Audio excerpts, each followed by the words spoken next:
Welcome everybody to the next episode of Movie Talk. I'm Matt, of course joined by Connor. How are we doing today? Fantastic, man. It's the holiday season. I'm excited for it. Yes. I'm excited for it too. I'm wearing my favorite Star Wars sweater, which I'm always very excited about. And we are sitting here talking about one of my all-time favorite movies ever. And do you want to inform us what we're talking about here today? Yes, we are watching the original Home Alone movie starring Macaulay Culkin, Joe Pesci, and all that. Home Alone really doesn't need any introduction. It stars Macaulay Culkin, Joe Pesci, and Daniel Stern in an all-time classic Christmas movie where Macaulay Culkin is left home alone from his family, and then the wet bandits show up and Macaulay Culkin has to fight them off. And let's check out that trailer. Let's do it. Where are you going?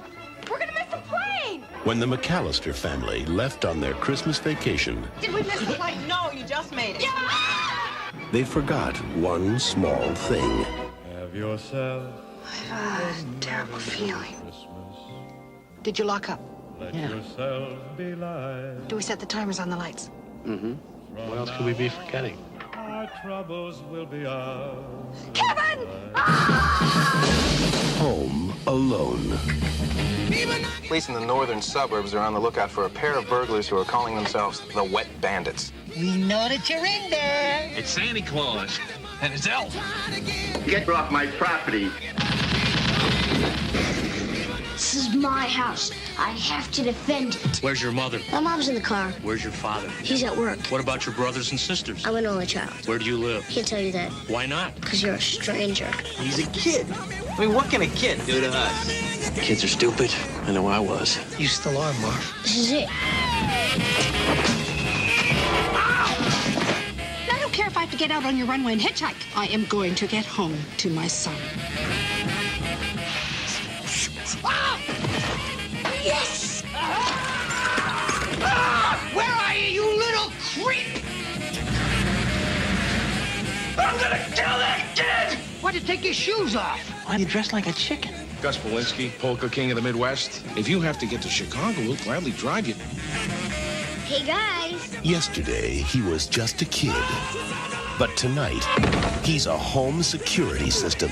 You guys give up or you're thirsty for more? From John Hughes, You know, I got a feeling this is going to be your best Christmas ever. a family comedy without the family. Home Alone. Are you here all alone? I'm 8 years old. You think I'd be here alone? I don't think so. Directed by Chris Columbus, coming November 16th. I think I already said it, but this is just one of my all-time favorite Christmas movies. This actually, funny enough, wasn't even a Christmas movie I grew up with so much. This is one that I actually watched a lot later for some reason or another.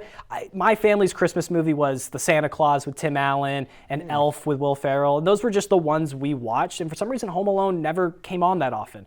And so as I got older and, it's out on Disney Plus now, I was like, I'll just throw this on in the background. It was like 5 years ago now, and I was like, wait a minute, this movie's amazing. And I'm happy I honestly watched it when I was older because I think I got to appreciate a lot more about how masterfully directed this movie is. Macaulay Culkin's performance as a kid actor is out of this world amazing. He was like 8 or 9 or something like that. Incredible. It's like the kid from E.T., I was like, there's a couple kid performances that will always stand out in movies, like the kid from E.T., Macaulay Culkin.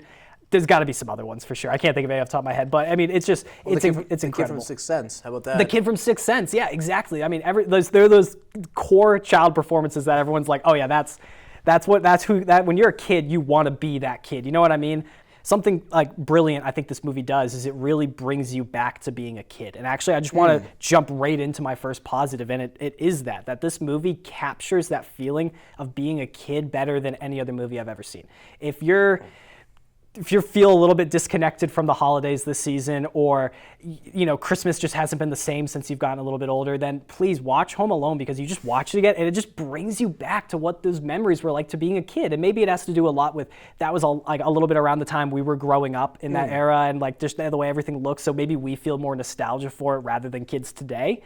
But it's just one of those movies, in my opinion, that takes you back. It reminds you about being a kid. It reminds you about Christmas when you were a kid. It reminds you of those moments where you just felt like everyone was out to get you, and you just wished that one day your whole family would disappear. That's the one thing. You just want one day where you could have it all to yourself, and you could do whatever you want. You could eat all the ice cream. You could have all the chips. You could watch all the bad movies, whatever you want. And this movie captures that feeling, again, better than any movie I've ever seen.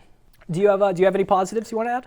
Honestly, for me, it was very hard to kind of even find anything I hated about this movie, so I got plenty of positives to work with. Same. I have no negatives. I figured it's Home Alone. How can you sit there and watch Home Alone and go, oh, I didn't like that? There's negative Nancy's. That's who. That's people who were just like. Which is usually me. So with me, it's all mostly based in nostalgia for me because I love. Again, I remember I used to watch it even in the off seasons because it was just so whimsical, so fun. My dad questioned me a couple of times. I mean, it'd be July and I'll be watching it. And I remember it just always put a smile on my face. I think I used to have it on a VHS tape. Oh yeah, yep. And I used to have a TV that was no bigger than like a foot or something like that, and I had the tape. You know what I'm talking about? Oh, right? Dude, I lived that life. I used to play Halo 4 split screen on a little TV like that with my brothers. Want to borrow these real quick? Shocked I don't need them in my life now. I saw it on Disney Plus not too long ago, and I decided to rewatch it. Not even for the sake of for this review. It was more just because I haven't watched it in years. I want to see if it still held up. And aside from a few '90s tropes, I mean, granted, come on, that's a movie you can. That's the thing. If it's it's not like. I think when the tropes and all that stuff that I just mentioned, it adds more to the charm. So I guess it makes sense, but it still holds up in my mind. I love this movie. I love it to death. It's probably my top 5 Christmas movies, right behind Die Hard. So That's fair. But I agree completely with you. This movie holds up so well, and I think one of the reasons it holds up so well is I think you go back and you watch the first Tim Allen Santa Claus movie. And there are some very rough visual effects in that movie. I mean, the reindeer look just rough. And again, made in 1995. You can give it the benefit of the doubt. It's fine. They're learning how to use this effects. The technology is fairly new at that point. But even still, you watch it and it is distracting. And the movie's full of that, in my opinion. And this isn't just me making fun of Tim Allen's The Santa Claus. I do love that movie, but it's Connor's like, he hates it. But Home Alone doesn't have to rely on these VFX. Even the stunts that you get into in the third act of the movie with Joe Pesci and Daniel Stern flying around the screen, they don't rely on any computer effects. It's all practical. It's all stuntmen. It all looks great. It's all in camera. I mean, it's movie's masterfully directed. And honestly, talking about Joe Pesci, it's just going to bring me right into my next positive. It's Joe Pesci. I mean, we're talking about a guy who just came from doing Raging Bull, Goodfellas, and Casino. Well, actually, funny enough, Casino actually came after this movie. Yes, Casino did come after this movie. But even still, this is such a huge departure for Joe Pesci that I can't even imagine what people were thinking at the time when he got cast in this Christmas family movie. It's funny you should mention because I believe it came out the same year as I think literally like a month or so. Actually, I don't know when Goodfellas came out, but it came out within like 6 months. Yeah, I don't know the exact date. It's either like Goodfellas is probably like 90 to 91. That would be my guess, somewhere in there. We would have to put like the date for both movies like somewhere around here. But yeah, it's like he literally did those 2 movies within like a year of each other. And fun fact, I actually read about that. Yeah. A lot of the times when you see his character going like, oh, shoot, and all that stuff, they actually had to put that in post because he actually kept on swearing. Yes, he was so conditioned for swearing. I've heard that because so many of his scripts he does with Scorsese. I mean, it's just so many swears. That's just the way Scorsese writes. And I mean, it's great for what it is, but to see Joe Pesci really shine in this movie, I mean, his comedic timing with Daniel Stern is.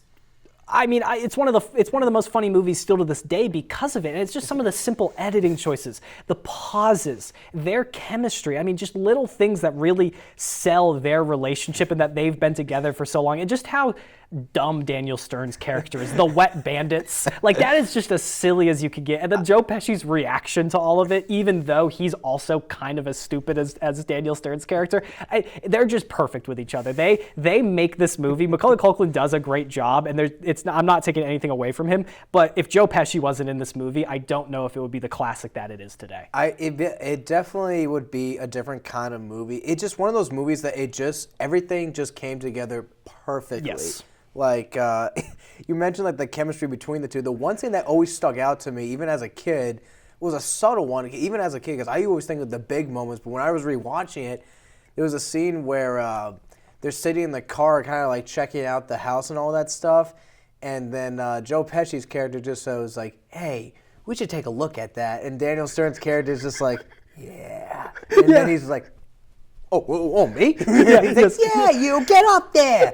Yes, no, I know exactly, because every single time it makes me laugh. I mean, Joe Pesci and Daniel Stern just they just really sell these roles. The chemistry is just so great, and they're perfect for this movie. Oh, hands down. Now we're talking about those two as like the antagonists from the movie. We got to talk about the man of the hour, though, Kevin McAllister himself. Yes, we do. He